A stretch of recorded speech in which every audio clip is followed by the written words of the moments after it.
You think you're human, and that's the whole story? Think again. Thousands of years ago, Earth wasn't home to just one kind of human, but many. Some stronger than us, some smaller, some who could breathe in thin mountain air, and some who may have sailed across oceans before history even began. But they're all gone now, and only we remain. Why? What made Homo sapiens the sole survivors in a world once full of human species? Was it intelligence, violence, teamwork, or just luck? The answers lie buried in ancient bones, primitive tools, and even inside your own DNA. This isn't just history. It's your origin story. From tree-dwelling apes to fire-wielding hunters, from forgotten migrations to the quiet extinction of our cousins, this video uncovers the 7 million-year journey of how we became human and why the others didn't. Chapter 1. Before us, 7 million years ago, long before the first humans walked the earth, Africa teemed with strange and powerful creatures: saber-toothed cats, towering elephants, and early apes clinging to trees in dense forests. Among those apes were our earliest ancestors, still bound to a life off the ground, swinging through the canopy in a world full of danger and change. At that time, they looked much like modern chimpanzees, small, agile, and social. But a shift was coming that would forever alter the course of their existence. The formation of the Himalayas had caused massive tectonic shifts, leading to the East African Rift Valley's emergence. As mountains rose, they blocked moisture from the Indian Ocean, transforming lush forests into dry grasslands. With their treetop sanctuaries vanishing, these early hominins were forced to descend and adapt to life on the ground. It was a harsh new world, open savannas with fewer places to hide, where predators stalked and survival demanded cooperation, adaptation, and innovation. Fossils show that 4 early hominin species emerged during this transitional period, including Sahelanthropus techadensis and Ororhyntuganensis. These creatures were still very ape-like, but began exhibiting subtle changes: smaller canine teeth, thicker tooth enamel, and in some cases, evidence of partial bipedalism. Walking upright was not just a physical change, it was a revolutionary one. It allowed better vision over tall grasses, made the body more efficient at long-distance travel, and freed the hands for carrying food, offspring, and eventually tools. But walking upright also came with risks. Our ancestors became slower climbers, more exposed to danger, and more reliant on each other. They lived in groups, likely for protection as much as for social bonding. Life expectancy was short, and death by predation was common. Yet slowly, over millions of years, the shift from forest dwellers to savanna survivors was cemented. This chapter of our story is largely hidden beneath layers of earth and stone, fragmented fossils, worn teeth, and scattered bones. But what little remains tells us that the path to becoming human did not begin with intelligence or technology. It began with the need to adapt, to survive in a changing world, and to find new ways to live when old ways no longer worked. The apes that stayed in the trees remained apes. The ones that stepped into the unknown began the long, uncertain journey toward humanity. What's extraordinary is not how fast evolution moved, but how persistently life kept pushing forward. Even with primitive brains and fragile bodies, these early hominins set the stage for everything to come. They didn't know they were starting anything.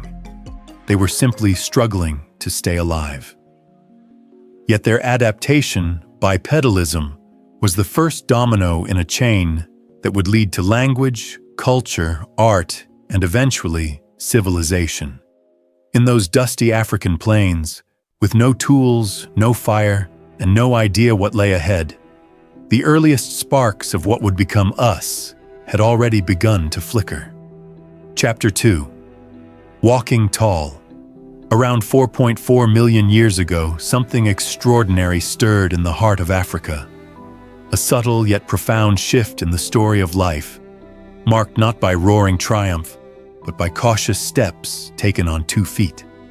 This was the dawn of Australopithecus, a genus of early hominins whose bodies were still small, their brains no larger than a modern chimpanzee's, yet their presence marked a pivotal chapter in our evolutionary journey.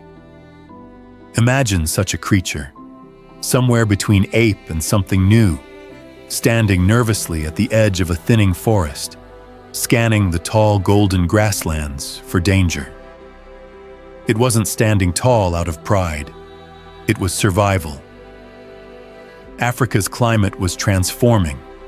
Forests were retreating, and in their place grew open savannas that stretched beyond the eye's reach. For a species that had once lived securely in the trees, the ground offered both opportunity and threat.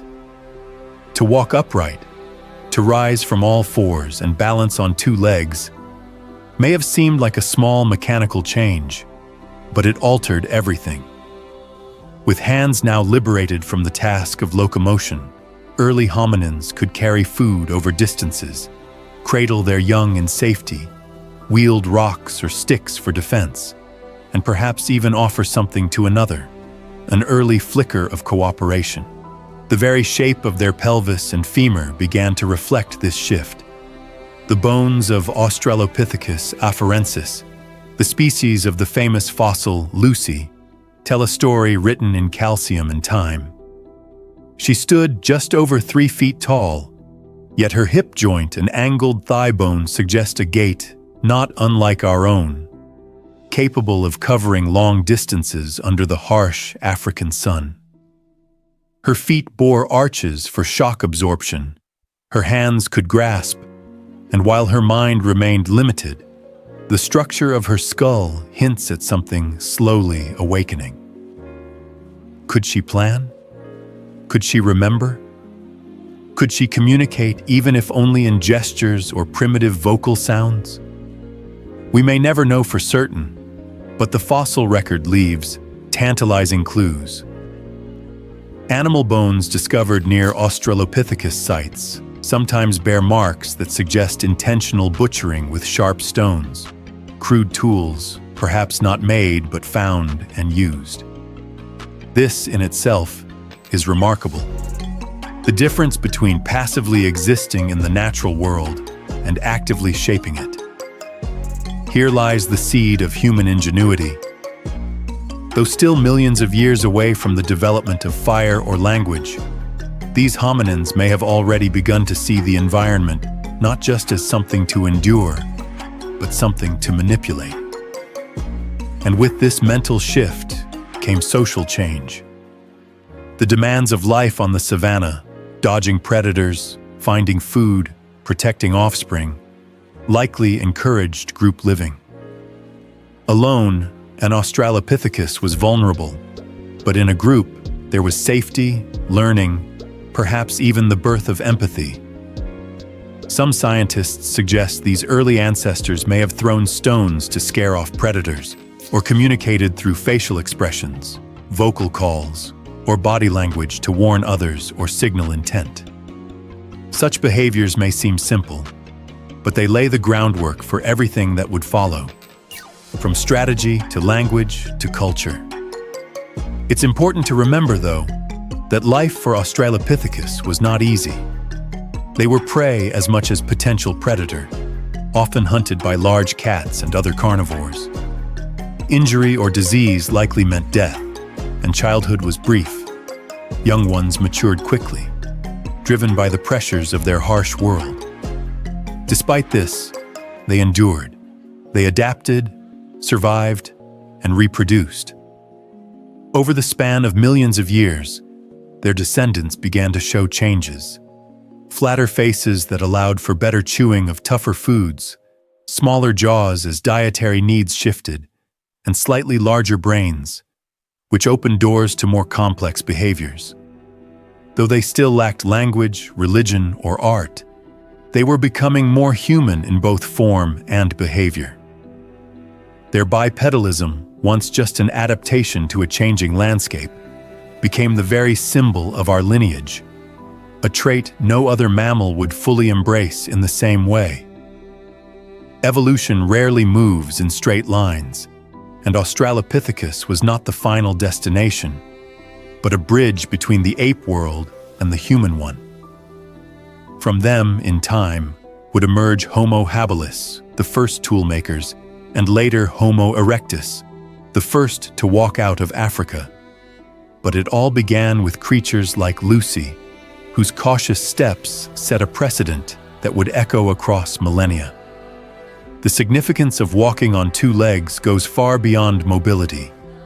It restructured the body, changing the spine, the pelvis, the knees, the feet, and it restructured behavior. It led to freed hands, which enabled carrying, crafting, and communication. It altered birth patterns, since bipedal pelvises limited the size of newborn heads, which meant babies were born earlier and more helpless, requiring extended care, thus deepening the bond between parent and child and increasing the need for social cohesion. In this way, biology and society evolved together. Upright walking literally changed the way we gave birth, raised children, formed families, and lived in groups.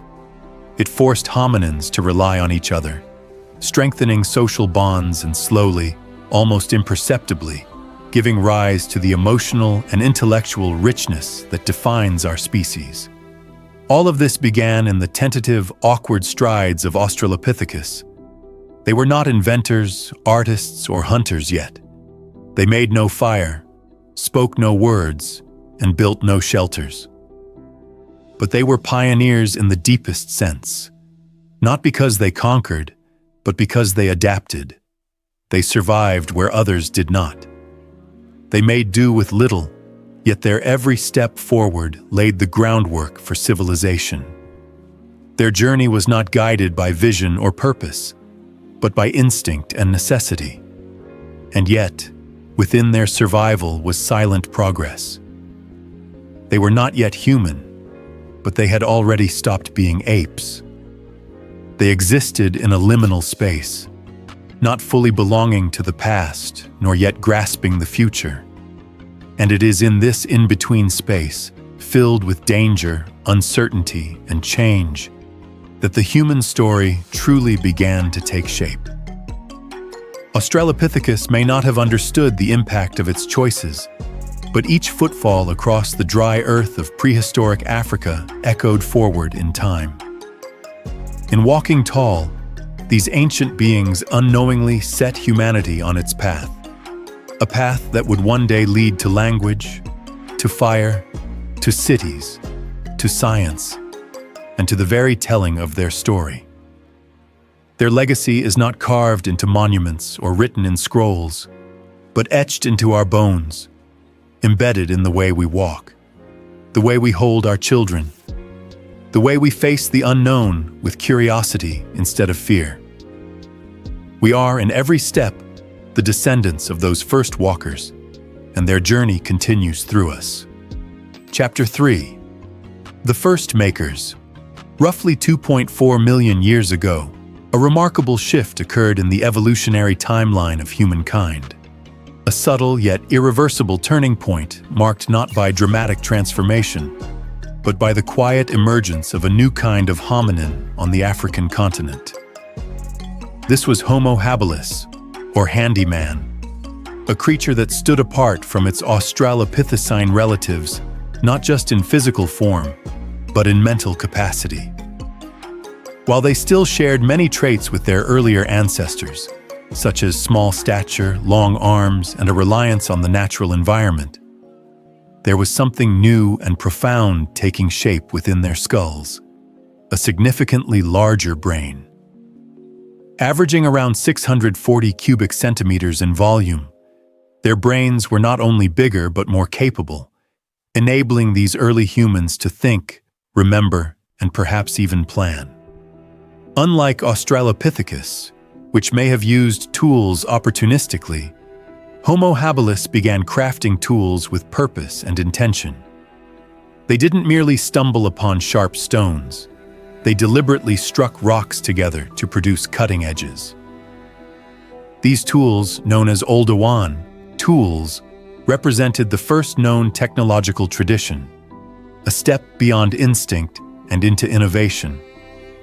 With sharp flakes and coarse stones, Homo habilis could now cut meat from carcasses, crack bones for marrow, scrape hides, and dig for roots, an evolutionary upgrade that transformed their diet and behavior.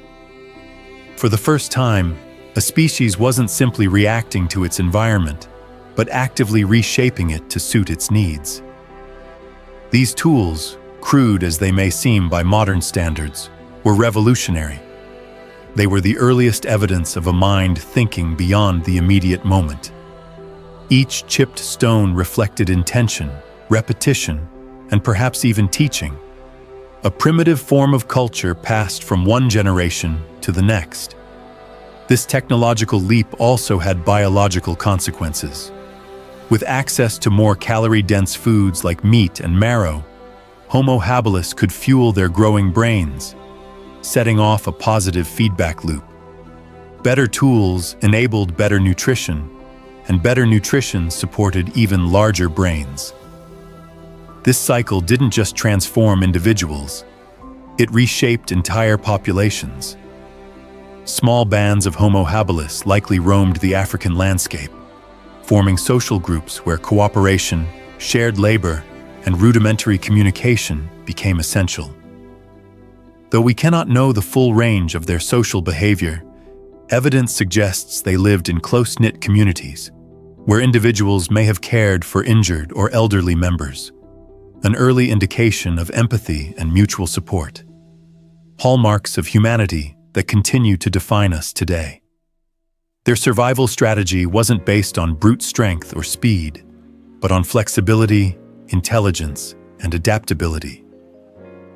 Opportunistic by nature, Homo habilis likely scavenged the leftovers of larger predators, timing their movements to sneak in after a lion or hyena had eaten its fill, using their tools to harvest what remained.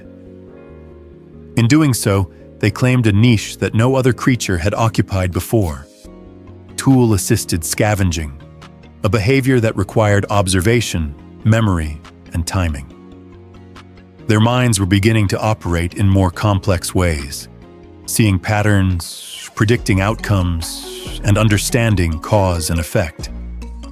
Some researchers speculate that Homo habilis may have recognized the benefits of fire, even if they couldn't yet create or control it.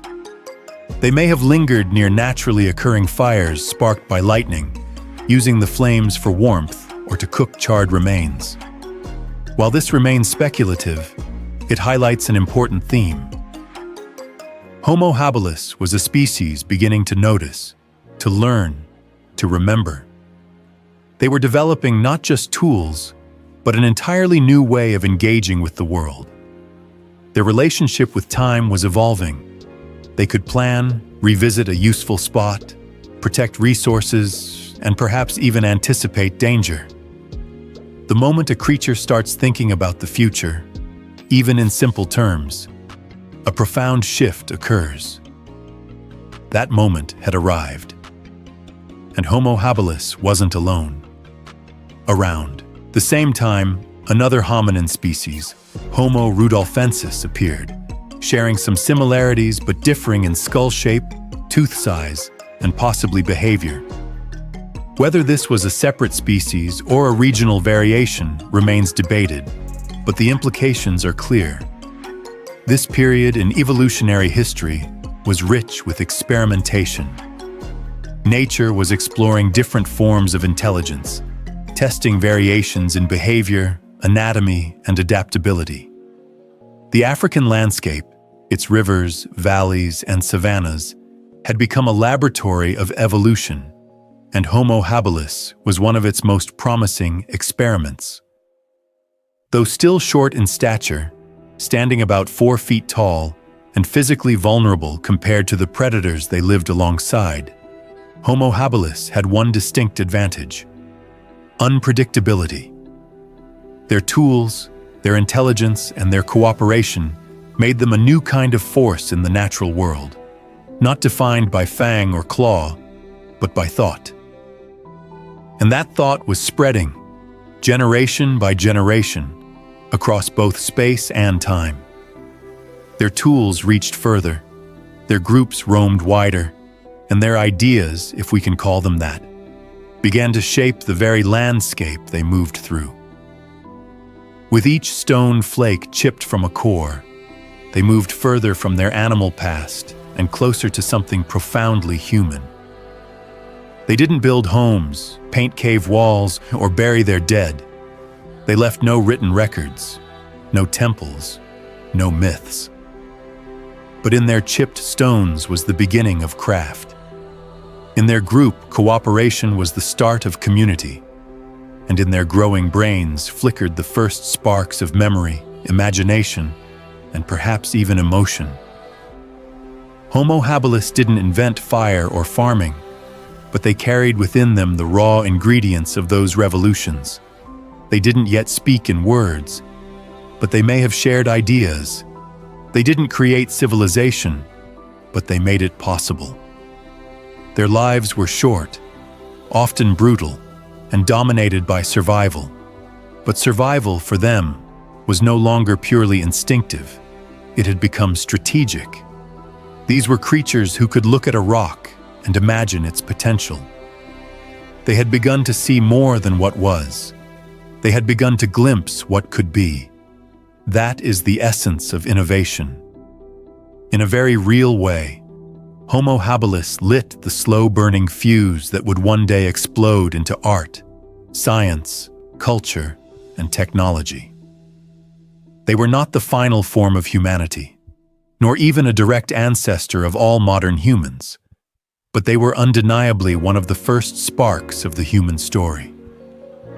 In them, we see the earliest reflections of ourselves, not in their faces, but in their minds. Minds that had begun to wonder, to solve, to create. And in that spark of curiosity lies the foundation of everything that would follow. From the rough flint knives of Homo habilis to the spacecraft of today, the line may be long and winding, but it is unbroken. It all began with a small hominin somewhere in Africa, daring to strike stone against stone and imagine a better way. Chapter 4: Fire and Migration. 2 million years ago, a pivotal moment arrived in the grand story of human evolution. One not born of accident, but of adaptation, ambition, and a bold new stride into the future. It was the rise of Homo erectus, the upright man, a species unlike any that had come before. Where earlier hominins like Homo habilis had tinkered with tools and tiptoed toward complexity, Homo erectus walked into the world with purpose. They were taller, many reaching close to 6 feet in height, with long legs and shorter arms built for efficient travel across vast distances. Their bodies echoed the anatomy of modern humans more than any previous ancestor. Their endurance, skeletal strength, and upright posture made them the marathoners of the ancient world. But perhaps the most striking leap wasn't in limb or muscle. It was in mind. With brains averaging 900 to 1,100 cubic centimeters, nearly double that of Australopithecus, Homo erectus possessed a cognitive toolkit powerful enough to transform the way humans lived, thought, and connected. And with this intelligence came control, not just over tools or tactics, but over something elemental: fire. No longer merely a terrifying force to be avoided, fire was now something to be managed, protected, even cultivated. Evidence from ancient hearths, charred bones, and burnt wood in places like Kubifora and Jokudian suggests that Homo erectus was the first species to consistently use and possibly maintain fire. This was nothing short of revolutionary, fire changed the night, pushing back the darkness and keeping predators at bay.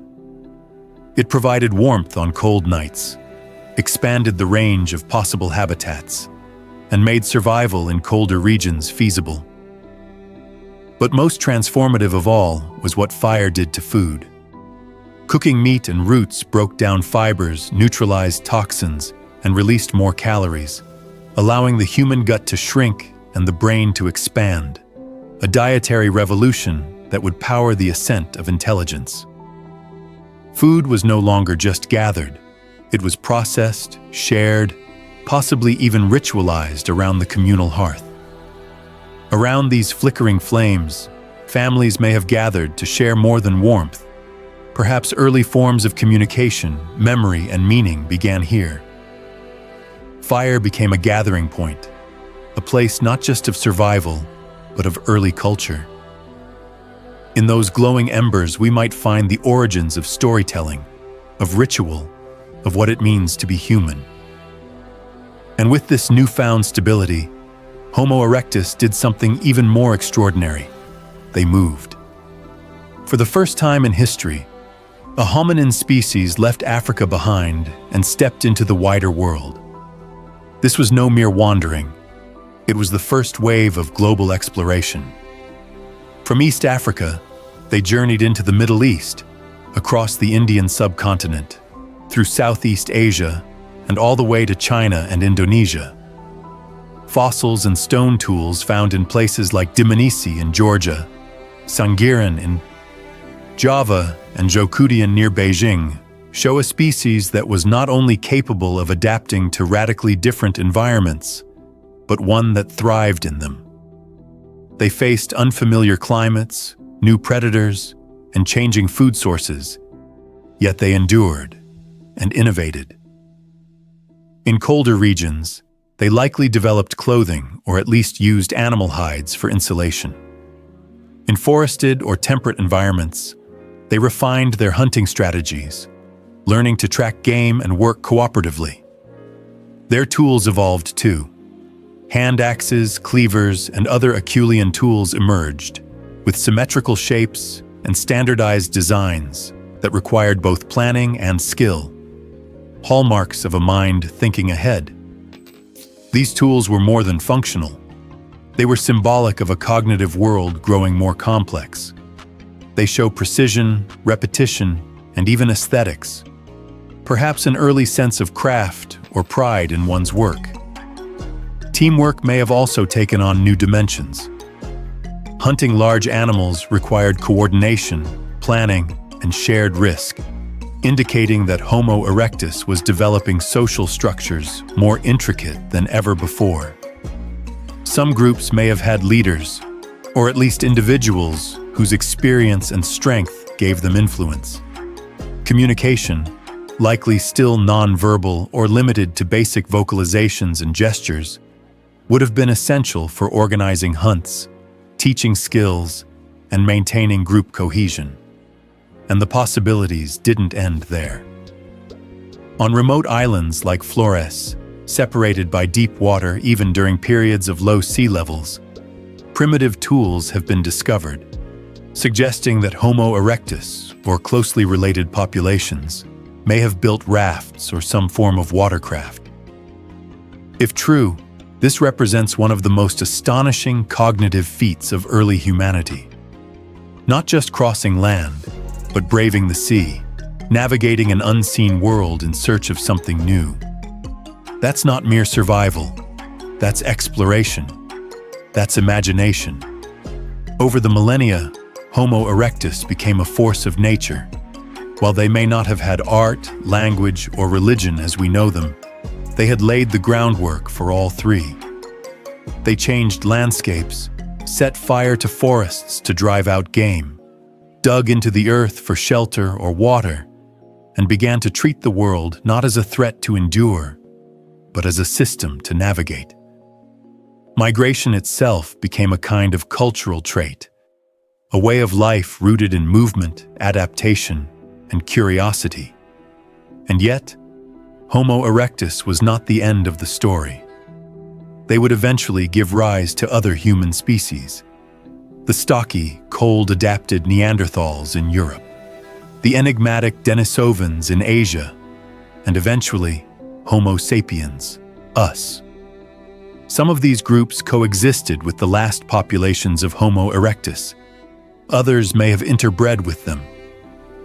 But the blueprint of what it means to be human, our physical endurance, our love of discovery, our need to gather around fires and tell stories, was already in place.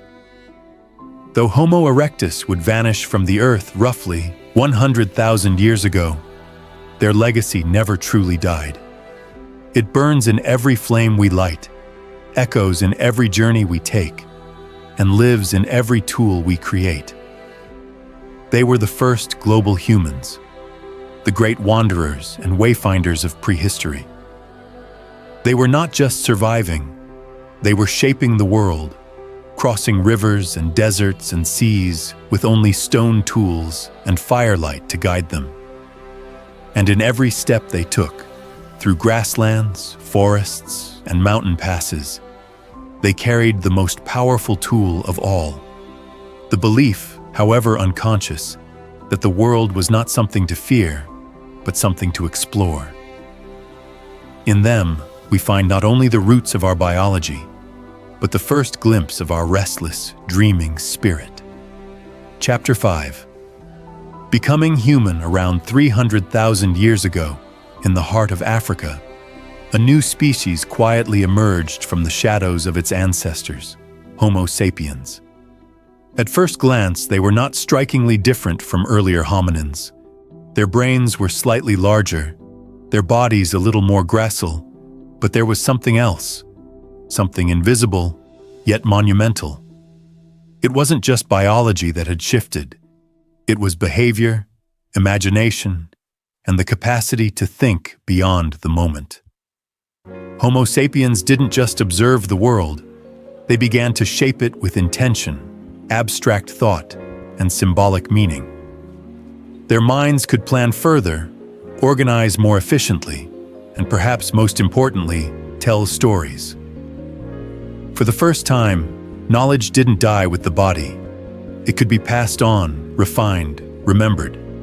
This was the true birth of culture. While Neanderthals hunted and Denisovans endured, Homo sapiens formed increasingly complex societies, crafted tools of unprecedented precision, and perhaps even created the first art. Carvings, pigments, and burial sites suggest a mind capable of wonder, grief, belief. But they were not alone. Not yet. For tens of thousands of years, they coexisted with other human species. The strong and stocky Neanderthals in Europe, the elusive Denisovans in Asia, and mysterious hominins like Homo floresiensis and Homo naledi in isolated pockets of the world. It was a crowded family tree, rich with diversity, overlapping timelines, and uncertain destinies. But something set Homo sapiens apart. They were not the strongest nor the fastest, but they were the most cooperative, the most adaptable, and arguably the most creative. They mastered new weapons, bows, throwing spears, and traps. They painted animals on cave walls and designed ornaments from bone and shell. They formed trade networks, built shelters, and wove early fabrics. Their language wasn't just a series of grunts or gestures. It had syntax, structure, and storytelling.